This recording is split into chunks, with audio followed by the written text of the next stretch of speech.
কোরআনে কারীমের মধ্যে আল্লাহ পাক রব্বুল আলামিন বারবার বলছেন আকিমুস সালাহ, তোমরা কি করো? নামাজ আদায় করো। আল্লাহ তাআলা এই কথাটা বারবার বলছে বান্দাদেরকে, নামাজ আদায় করো, নামাজ আদায় করো। রাসূলুল্লাহ সাল্লাল্লাহু আলাইহি ওয়াসাল্লাম উনিও বলছেন, কি বলছেন? আউয়ালু মা ইউহাসাবু বিহিল আবদু ইয়াউমাল কিয়ামাহ, কিয়ামতের ময়দানে সর্বপ্রথম বান্দার থেকে নামাজের হিসাব নেওয়া হবে। এই যে আপনি যে নামাজ পড়তেছেন না, নামাজের হিসাব নেবেন। আরেক হাদিসের মধ্যে রাসূলুল্লাহ সাল্লাল্লাহু আলাইহি ওয়াসাল্লাম বলেন, মিফতাহুল জান্নাতিস সালাত, নামাজ হচ্ছে বেহেশতের চাবি। এখন আপনি যে নামাজ পড়বেন, নামাজ পড়ার আগে কিন্তু নামাজের নিয়ম কানুন জানা আপনার জন্য ফরজ। কথা বলছেন? নামাজ পড়ার আগে নামাজের নিয়ম কানুন জানা আপনার জন্য ফরজ। উযু করার আগে উযুর নিয়ম কানুন জানা আপনার জন্য ফরজ। আপনি আগে পবিত্র হতে হবে। নামাজ পড়ার জন্য আপনাকে আগে পাক পবিত্র হতে হবে, তাহারাত অর্জন করতে হবে। পবিত্র হওয়ার পরে তারপর আপনি সালাত পড়তে হবে। আপনি যদি তাহারাত মানে উযু যে করবেন, উযু যদি আপনি না পারেন তাহলে আপনি নামাজ হবে না। উযু করতে হবে সুন্নত তরিকে। রাসূলুল্লাহ সাল্লাল্লাহু আলাইহি ওয়াসাল্লাম যেভাবে উযু করছেন সেভাবে আপনাকে উযু করতে হবে।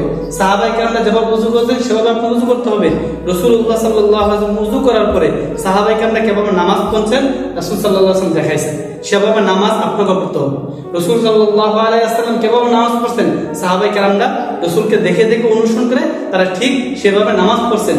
যার কারণে সাহাবীদের নামাজ আর আমার আপনার নামাজ বহুত পার্থক্য।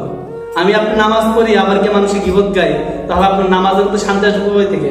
এখন অনেকে বলে যে হুজুর নামাজ তো শান্তি আসে না। আরে ভাই, শান্তি আসবেই পাবে। আপনার তো যে নামাজ পড়েন ঠিক আছে, আপনি নামাজ পড়েন কিন্তু আপনি নামাজ পড়েন আবার কি গীবত গান, নামাজ পড়েন আবার কি চুরি করতেছেন, আপনি নামাজ পড়েন আপনি কি মিথ্যা কথা বলতেছেন, নামাজ পড়তেছেন আবার কি করতেছেন মানুষের বদনাম, চুরি, ডাকাতি, বাটপারি, জিনা এগুলো অত্যাচার করতেছেন, তাহলে আপনার নামাজ কিভাবে কবুল হবে? নামাজের মধ্যে শান্তি আসবে কিভাবে? আপনার নামাজে শান্তি আসার জন্য আপনি নামাজ যে পড়বেন গীবত ছাড়তে হবে, নামাজ পড়বেন আপনাকে জিনা ছেড়ে দিতে হবে, নামাজ পড়বেন আপনাকে চুরি, ডাকাতি, বাটপারি, জিনা, অত্যাচার সব কথা ছেড়ে দিতে হবে, গীবত শেখাতগুলো ছেড়ে দিতে হবে। তারপরে আপনি নামাজ পড়েন, নামাজ শান্তি পাবেন।